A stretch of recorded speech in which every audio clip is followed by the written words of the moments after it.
esse texto, Filipenses.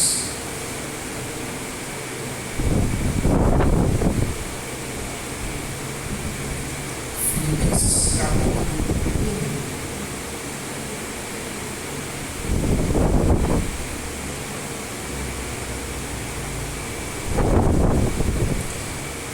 Filipenses capítulo 1, versículo 6 e 5.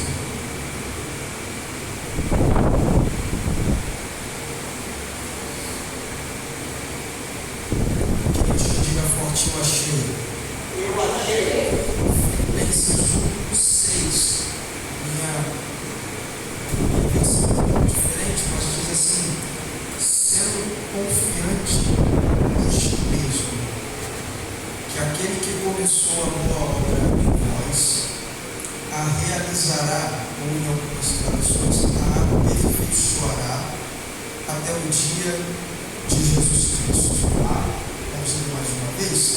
Sendo confiante nisto mesmo, que aquele que começou a boa obra em vós a realizará até o dia de Jesus Cristo. Pode dar glória a Deus? Amém.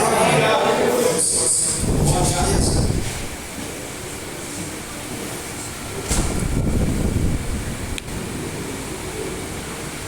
Meus queridos irmãos, toda carta, toda epístola que está inserida no Novo Testamento, quando você pega o seu conteúdo, nós vamos entender que trata-se de um conteúdo que é motivado por um propósito. Te explico. Toda vez que o apóstolo Paulo ele endereçava uma carta para uma igreja, seu objetivo era atender às necessidades da mesma, quer sejam necessidades de correção, de instrução, de consolo ou de edificação. Por exemplo, quando ele escreve a primeira carta para a igreja de Corinto, a motivação pela qual ele está escrevendo, ele manifesta no primeiro capítulo. Chega ao seu conhecimento alguns problemas que está acontecendo na igreja de Corinto. Por isso ele, como pai espiritual, como líder, ele vê a necessidade de escrever a carta com o intuito de resolver as questões internas da igreja. Por exemplo, ele diz que a igreja de Corinto está passando por um período de partidarismo. Ele diz: há entre vós quem diga: eu sou de Paulo, eu sou de Cefas, eu sou de Apolo, eu sou de Cristo. Então, é identificado que a igreja está passando por aquilo que a gente pode falar, a grosso modo, de um racha, né? Divisões dentro da igreja que estavam comprometendo a unidade da igreja. Por isso, Paulo, na sua preocupação, escreve. No capítulo 5 de 1 Coríntios, ele fala a respeito de uma questão em que chega ao seu conhecimento que há, segundo o próprio Paulo dizendo, chega ao meu conhecimento que há entre vós coisa tal que nem mesmo os pagãos fazem, a saber, do filho de seu pai deitar-se com a esposa de seu próprio pai, com sua própria madrasta. Pior é que este tal comete este pecado e não é corrigido para que gere temor. Então, quando você vê a essência das cartas, você vê que a motivação é tratar daquilo que está se passando dentro da igreja. A igreja de Filipenses, que é o texto que nós estamos lendo, não é diferente. Por quê? Porque essa igreja é a primeira igreja que Paulo funda em solo europeu. Você vê isso em Atos capítulo 16, quando Paulo ele coloca um propósito no seu coração de seguir viagem, mas tendo um sonho na madrugada de alguém que pede por ajuda, ele entende que Deus estava mudando a sua rota. Tomando a Silas e seus companheiros de viagem, eles chegam até um lugar chamado Filipos, um lugar que é crucial naquele tempo, naquele contexto. O primeiro encontro que Paulo tem ali é com uma mulher por nome de Lídia, que é de Tiatira, vendedora de púrpura. O texto diz que elas se reuniam na beira de um rio e cantavam louvores. E Paulo e Silas iam para orar, prega a palavra para elas. O texto diz que Deus abre o coração e o entendimento de Lídia.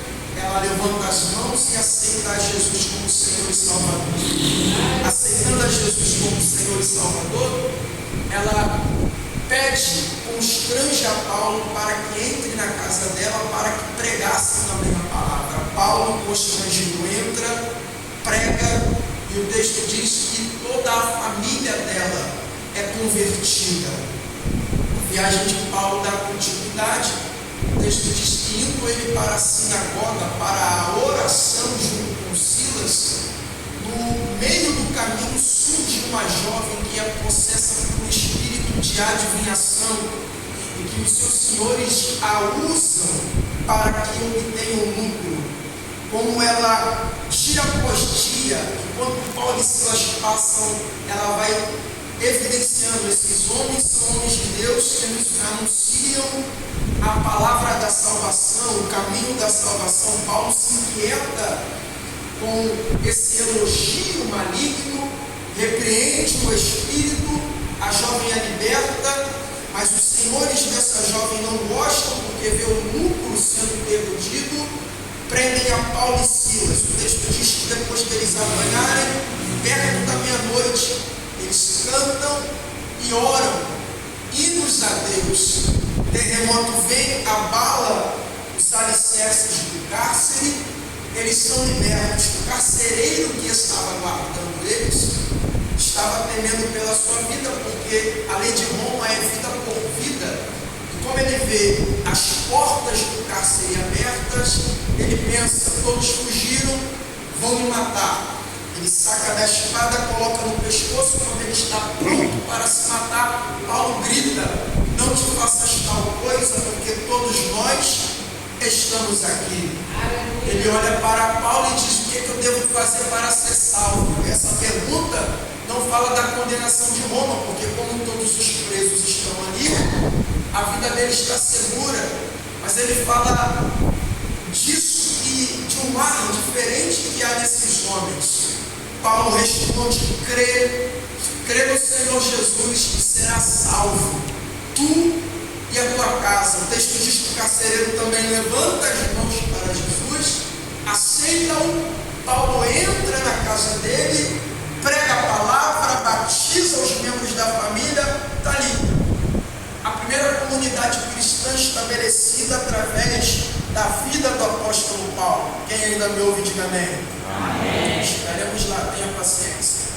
Então a comunidade que está em Filipos, ela também apoia, ajuda as viagens missionárias de Paulo, porque quando você pega o capítulo 4, você vai ver que Paulo está agradecendo a eles a coleta das ofertas que ajudaram para que as viagens missionárias do apóstolo fossem sustentadas.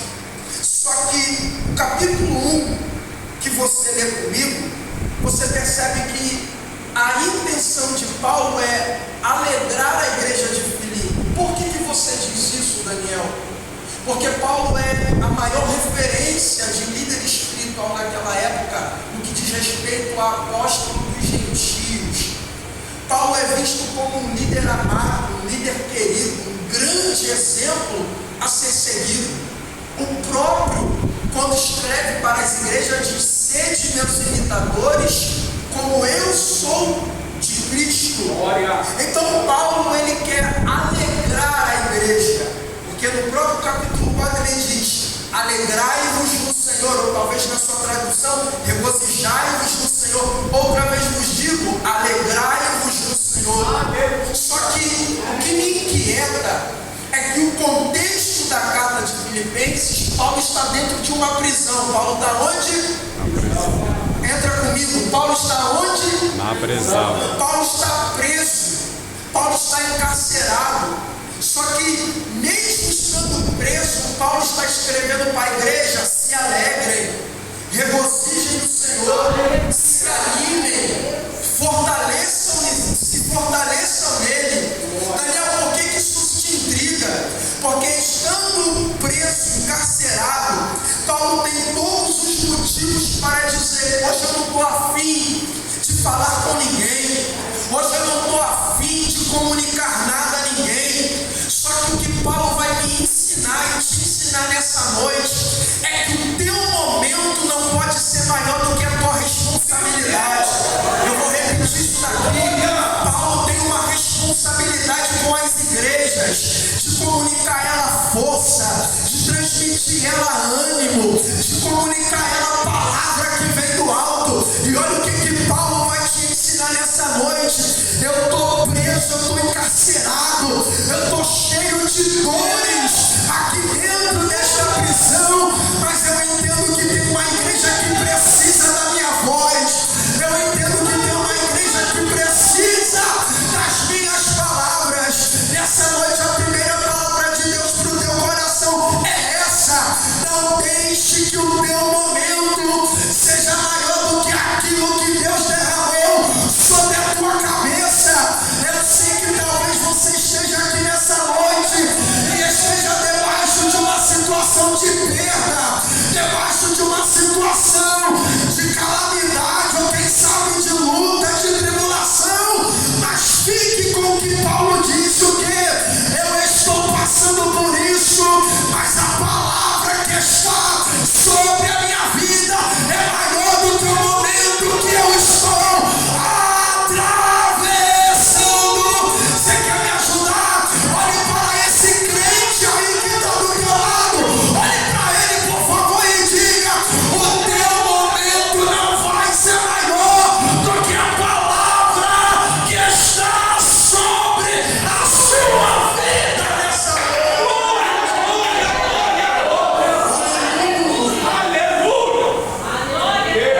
Se você estiver com a sua Bíblia aberta, se você quiser e puder deixar ela aberta, vai ser de grande proveito. Olha o que ele diz no versículo 12. Irmão, isso aqui é para quem é maduro na fé. Quero que saibais, irmãos, capítulo 1, versículo 12 de Filipenses. Quero que saibais, irmãos, que as coisas que me aconteceram contribuíram para maior proveito do Evangelho. Meu Deus! Aleluia! O que Paulo está dizendo, pregador? Paulo está dizendo: tudo de ruim que veio sobre mim, se alguém está pensando que é para me prejudicar, só está cooperando com o plano de Deus. Ah, não, eu vou repetir isso daqui. Levante a sua mão, a palavra do céu para você é essa. Isso daí que você está pensando que é para o teu fim, que é para te parar, que é para desestabilizar a tua casa, é o céu gritando: isso aí está cooperando com o plano que eu tenho para você. Aleluia! No versículo 13 ele diz: as minhas prisões em Cristo.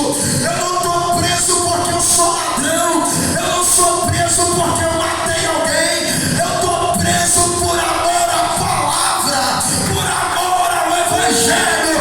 E Daniel, o que isso significa? Significa que andar com Jesus não é um mar de rosas. Se quando você veio para o Evangelho, alguém te disse que só ia ser flores, sinto lhe dizer, te enganaram. Andar com Jesus é padecer aflições, mas é também saber: eis que estou convosco todos os. Segure na mão desse crente, por favor. Segure na mão desse crente, por favor. E diga para ele: o que tu está passando na igreja, tu também passava lá fora. O que tu passa aqui dentro, você também enfrentava lá fora. Qual é a diferença? É que agora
Eu quero padecer como Paulo padece. Por quê?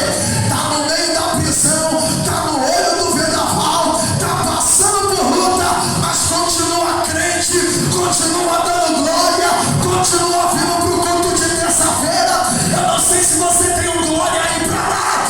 Tem gente que está sendo vencida, e está sendo vencida pelas lutas, e prefere ficar enrolado numa coberta assistindo Netflix. Mas olha você aqui, você venceu, porque você sabe que o autor e consumador da tua fé é Ele quem dá a última palavra sobre a tua vida.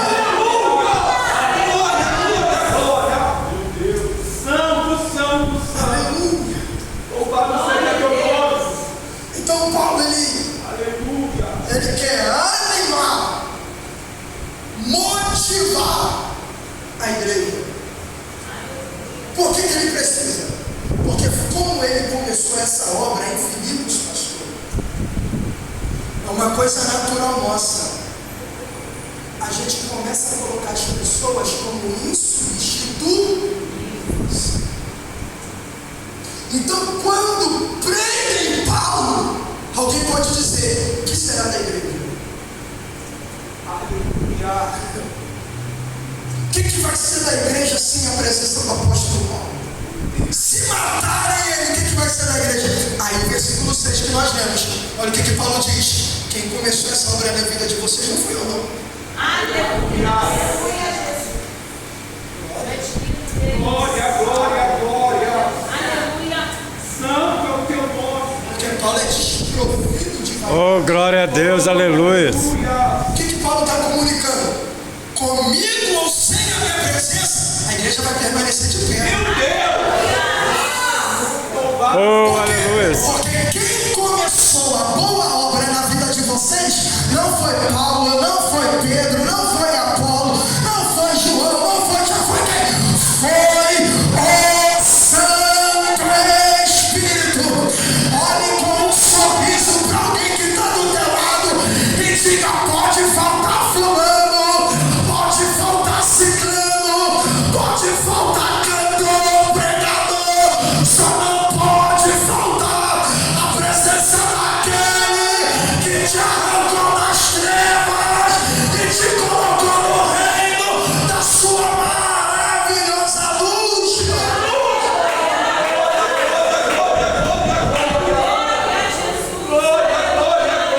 Oh, aleluia. Aleluia. Eu preciso ser objetivo, mas tem algumas coisas que eu aprendo aqui no versículo 6. Glória a Deus. Aleluia.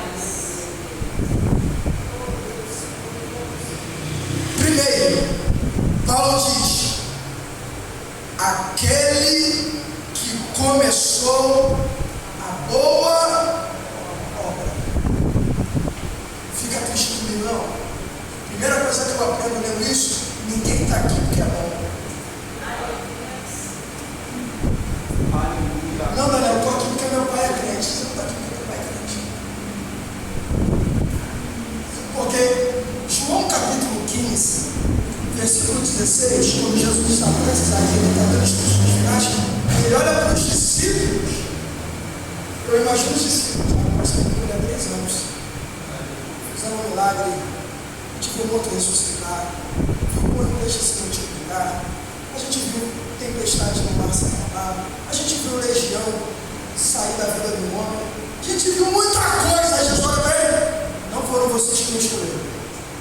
Aleluia. Meu Deus. Como é que é? Por quê? Porque vence o outro na igreja de Jesus, porque Jesus foi pastor de uma igreja, tinha 12 membros e dava problema. Imagina, nossa, que tem mais de 12. Jesus tinha 12, dava dor de cabeça, você não querendo congregar.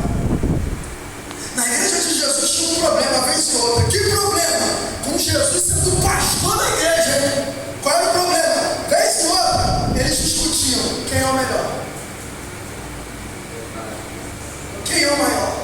Oh, glória. Aí toda vez que isso acontecia, Jesus pegava uma criança, botava no meio e falou: quer ser maior? Aí, é só você do tamanho dela. Aleluia. Entendi não. O reino dos homens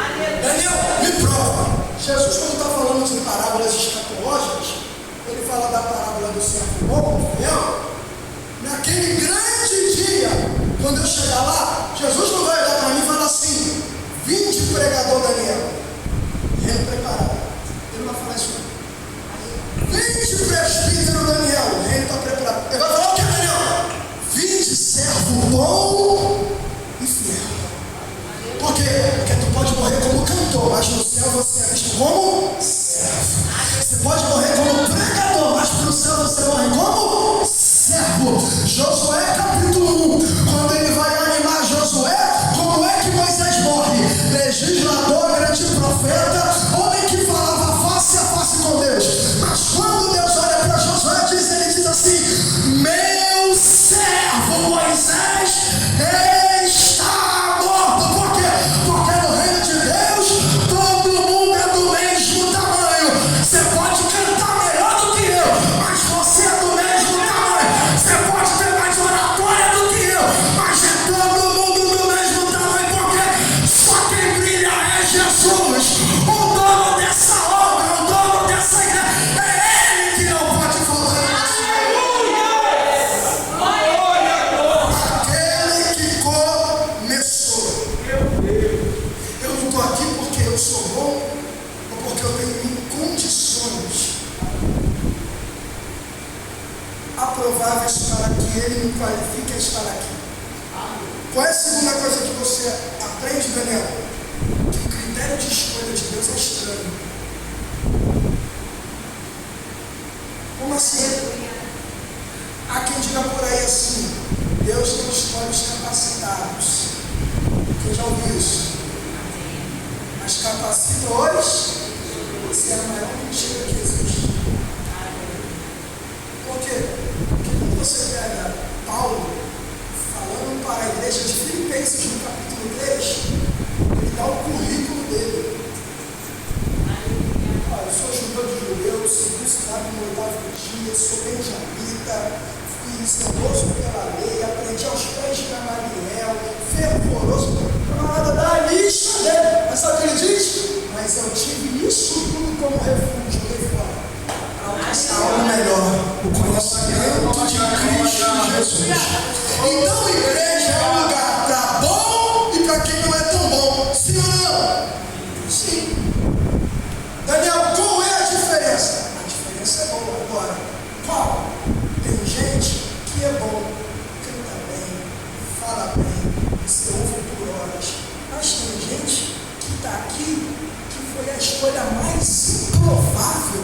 Quando você olha para a tua própria vida, você diz: não era para eu estar aqui não. Aonde Deus teve que me buscar? Eu sempre digo isso. Isso aqui não te desqualifica. Tem gente que você aborda no corredor da igreja e pergunta: qual o teu testemunho? Ele diz: nasci na igreja, cresci na igreja, nunca me desviei, sou crente até hoje. Glória a Deus. Mas tem gente que tu para e pergunta: qual é o teu testemunho? Ele fala: rapaz, era cachaça a noite toda, era forró o final de semana inteiro. E aí, o que aconteceu?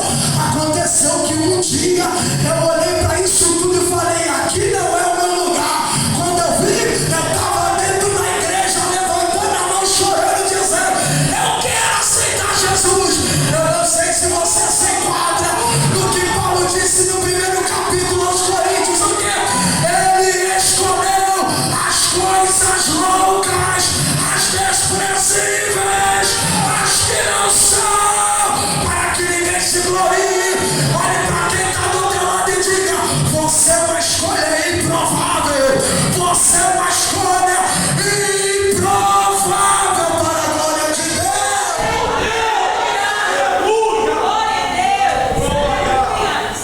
É por isso que eu não tenho autoridade nenhuma de dizer quem presta e quem não presta para ser crente. Eu não tenho. Vamos voltar na igreja de Jesus? Vamos voltar na igreja de Jesus? Quando Jesus vai fundar a congregação dele,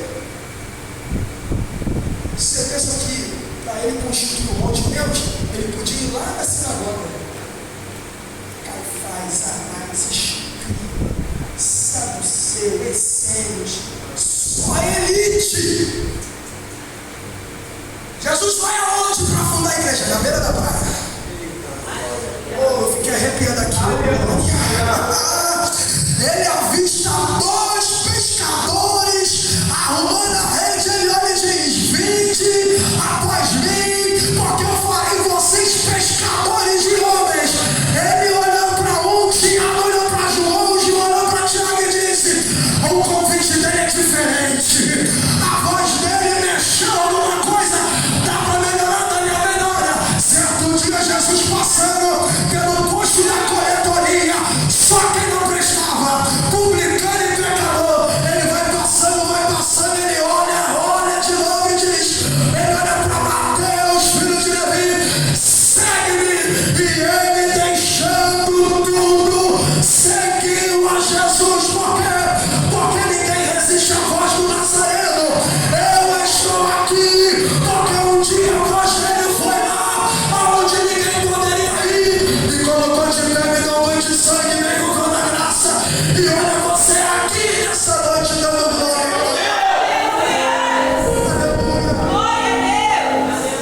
Oh, aleluia. A escolha de Deus, ele confunde. Por quê? Porque Deus chama quem é capacitado, mas Deus também chama quem não tem e unge. Deixa eu concluir por causa das horas.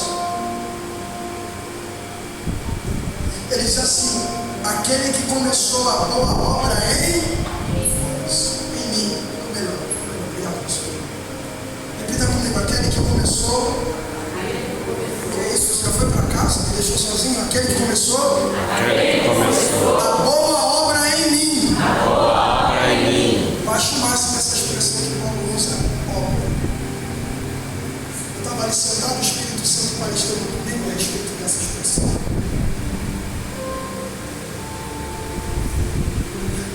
Toda obra requer investimento. Sim ou não? Sim. Toda obra requer investimento. Você já assistiu? É uma série lá nos Estados Unidos, que são dois irmãos que eles reformam casas. Quem já assistiu isso aqui? Ouviu falar ou conhece? Eu acho muito bacana, muito legal.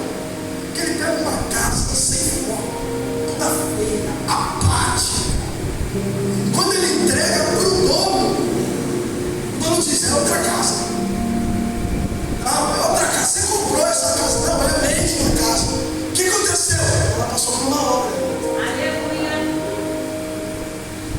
Só que à medida que eles vão fazer essa obra, você vai vendo que ele tem que quebrar algumas coisas. Ele olha para essa parede e fala: essa parede não combina. Ele quebra. Aí às vezes tem um canto da casa que o dono é apegado.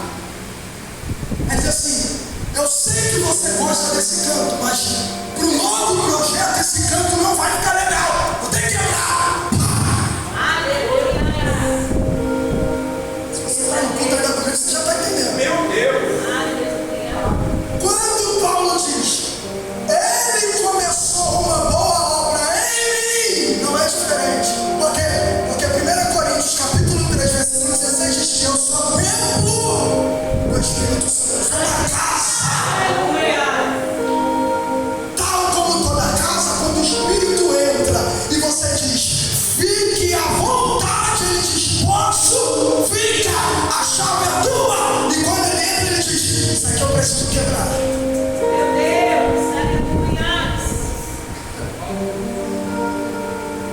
Porque quando você entrega a chave da tua vida na mão do Espírito Santo, você já não anda mais com vontade própria. E nunca se viu uma geração de crente que diz: eu sei o que eu faço da minha vida. Você não entendeu o que é evangelho?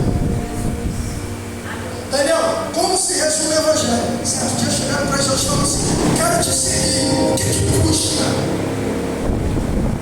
Ele falou assim: quer me seguir? Quero. Quem quiser vir após mim, vem. Só que essa é a primeira parte do convite. Quem quiser. O que Jesus está dizendo? A minha igreja está aberta para todo mundo. Ladrão, homicida, pedófilo, estuprador, quem não presta. Quem quiser. Qual é a segunda parte do convite? Para ficar. Negue-se a si mesmo. Toma a sua própria cruz. Aí você pode me seguir. O que Jesus está dizendo? Para vir, você pode vir de qualquer jeito. Agora, para ficar. Meu Deus.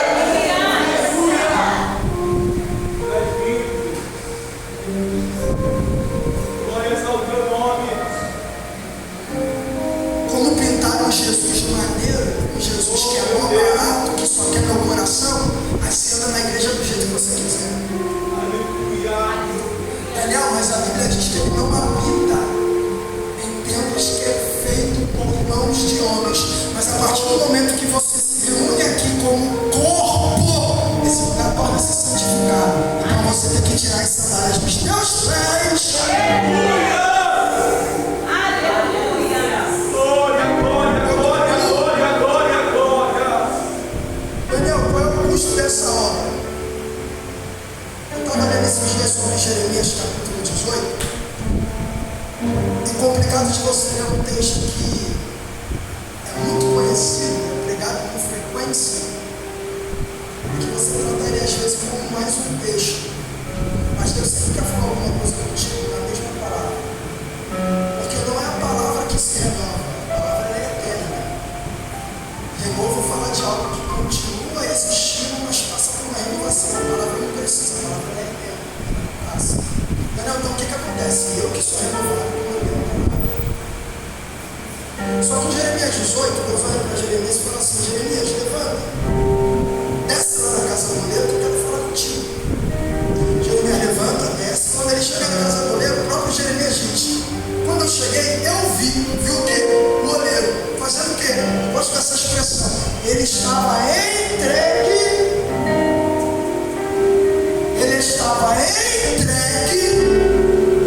à sua obra que estava sobre as rodas. Essa expressão, ele estava entregue, está dizendo que o oleiro estava totalmente dedicado. Toda a atenção do oleiro era para aquele vaso ali. Ele está investindo tempo, energia, força, recurso. Ele está entregue. Só que à medida que Jeremias vai olhando essa obra, esse trabalhar, Jeremias percebe o quê? O vaso que estava na mão dele se quebrou ou se estragou em algumas versões. Não tem como eu não te fazer essa pergunta. O que você faria depois de ver algo, ou até mesmo alguém que você investiu tempo, energia, força, recurso, você vê isso se quebrar diante de você? O que você faria?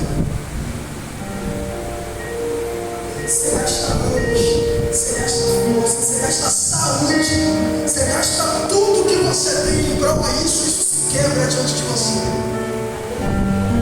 Resposta mais lógica: joga fora, pega outra e começa do zero. A vida não é assim? Não é isso que a vida diz? Não deu certo? Começa do zero, vida que segue, não é isso? Só que para surpresa de Jeremias, o texto diz que ele pega o mesmo vaso que se quebrou, e o texto diz, ele tornou a fazer novamente outro vaso conforme bem lhe pareceu. Por quê? Porque segundo a cultura, a tradição judaica do Antigo Testamento, olaria não tem lata de lixo.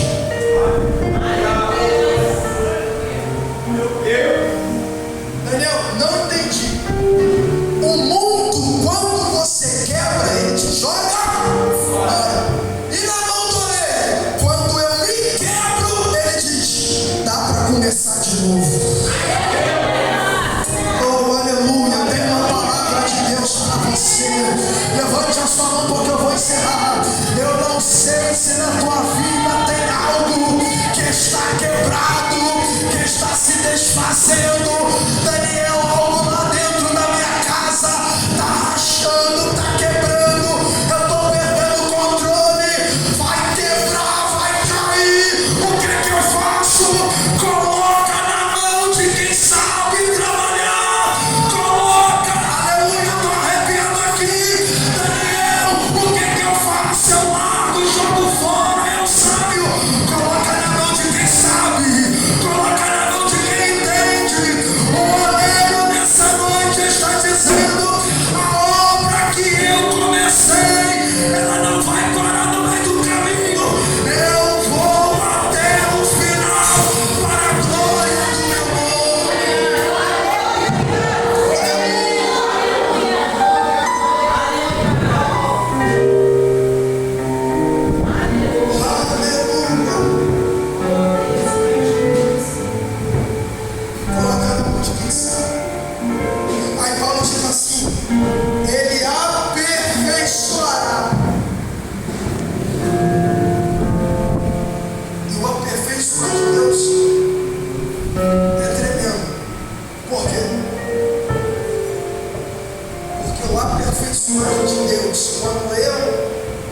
Deus também olha para mim e fala: tem coisa nele que está em excesso, eu tenho que tirar.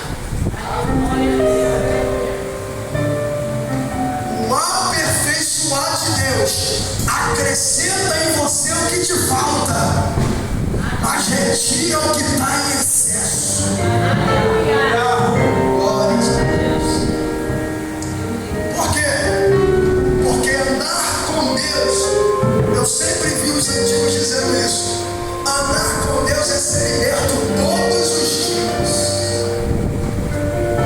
Ninguém que está aqui vai poder um dia dizer: estou pronto, alcancei o ápice. Ninguém. Você só entra no estado de perfeição no dia do arrebatamento, quando o teu corpo é glorificado. Enquanto você está aqui, todos os dias, o Espírito vai te dizer: falta isso, falta aquilo, isso aqui precisa sair, essa ira precisa sair, essa fúria, esse colérico precisa sair. Por quê? Porque estamos todos os dias sendo aperfeiçoados. E qual é a boa notícia? Paulo diz: esse aperfeiçoamento não para quando eu completo 20 anos de crente. Esse aperfeiçoamento não para quando eu completo 50 anos de crente. Esse aperfeiçoamento não para quando eu me torno pastor, bispo, apóstolo, seja lá o que for. Quando é que esse aperfeiçoamento para? Até quando Jesus voltar. Aleluia! Glória, glória! As horas não me permitem. Aleluia! Mas a gente entende na teologia que o conceito de salvação, ele é sustentado por 3 pilares. Quantos?